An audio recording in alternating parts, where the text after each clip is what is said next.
नमस्कार. नमस्कार. नमस्कार. तुमच्या 3 अपेक्षा सांगा त्यांच्याकडून. आतापर्यंत माझ्या आई वडिलांशी ते मोठ्या मुलाप्रमाणे वागले, तसं त्याने कायमस्वरूपी वागावं. मान्य? मान्य. चला, एक पहिली अपेक्षा मान्य. दुसरी? ते कधी कधी कुठली गोष्ट म्हणजे फॅमिली मेंबर्स मध्ये कुणी हर्टिंग बोललं तर ते खूप मनाला लावून घेतात. ते घेऊ नये, आनंदी राहावं. प्रयत्न करेन. का हो तुम्ही मनाला लावून घेता? नाही, थोडं सेंटिमेंटल आहे, थोडं म्हणजे वाईट वाटतं थोडं.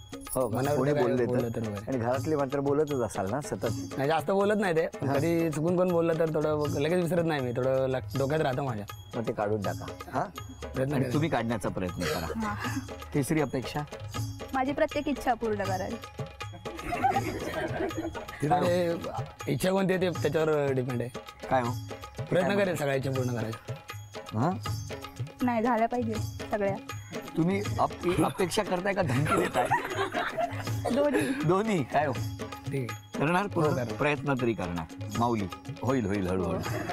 तुमच्या अपेक्षा सांगा 3. घरामध्ये व्यवस्थित सगळ्यांशी मनमिळावपणे वागणं. हो ना. तिच्या स्वतःचे काही स्वप्न असतील, इच्छा असतील ज्या पूर्ण करायच्या बाकी आहेत, त्या तिने पूर्ण करावं, लग्न झालं तरी पण. Very good. काय हो, कळलं का? ही खूप महत्त्वाची गोष्ट आहे आणि वेगळ्या पद्धतीने दिलेला आत्मविश्वास आहे की बऱ्याचशा गोष्टी अशा असतात ज्या करायच्या राहून गेलेल्या असतात किंवा करायला पाहिजे असतात. अशा वेळेला नवरा म्हणून ते पूर्णपणे तुम्हाला साथ देणार आहेत. तर अशा राहिलेल्या गोष्टी पूर्ण करण्याची इच्छा जर अपेक्षा असेल तर ती तुम्ही पूर्ण करणार ना? हो नक्की.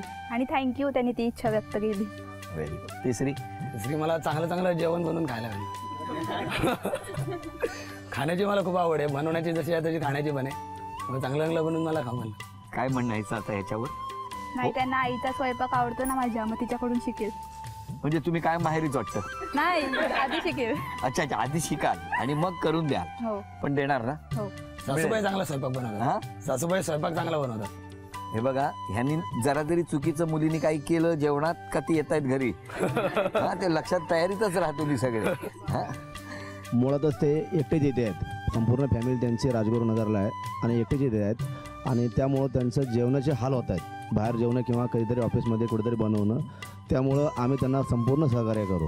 किती छान. म्हणजे बघा कसं आहे, 2 गोष्टी आहेत. जसं ते जावई नाही तर मुलगा म्हणून तुमच्याकडे तुमच्यावर प्रेम करतायत, तुम्ही सुद्धा त्यांच्याकडे जावई म्हणून न बघता एक घरातला जाणता किंवा घरात आलेला आपलाच कोणीतरी या भावनेतनं त्यांना त्यांच्या आईबाबाची कमी पडू देणार नाहीत ही काळजी तुम्ही घ्यायची आणि तुम्ही त्यांना कायम मुलगा बनून साथ देत राहायची. ओके. हो.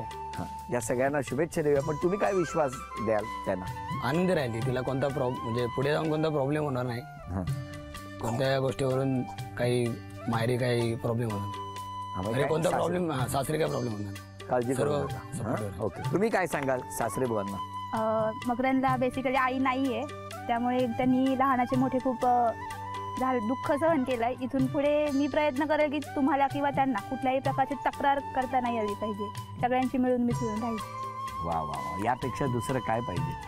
कारण तुमच्या घरात सुद्धा बऱ्याच वर्षांनी एक मुलगी येते आहे. लक्ष्मीच्या पावलानं आमची ताई तुमच्या घरात येणार आहे. ती सुखानं नक्की संसार करेल. या दोघांनाही शुभेच्छा देऊया, तुम्हा सगळ्यांनाही शुभेच्छा देऊया आणि सासरी निघालेल्या ताईचा सन्मान करूया. त्याआधी झी मराठीकडून ही भेटवस्तू तुमच्यासाठी.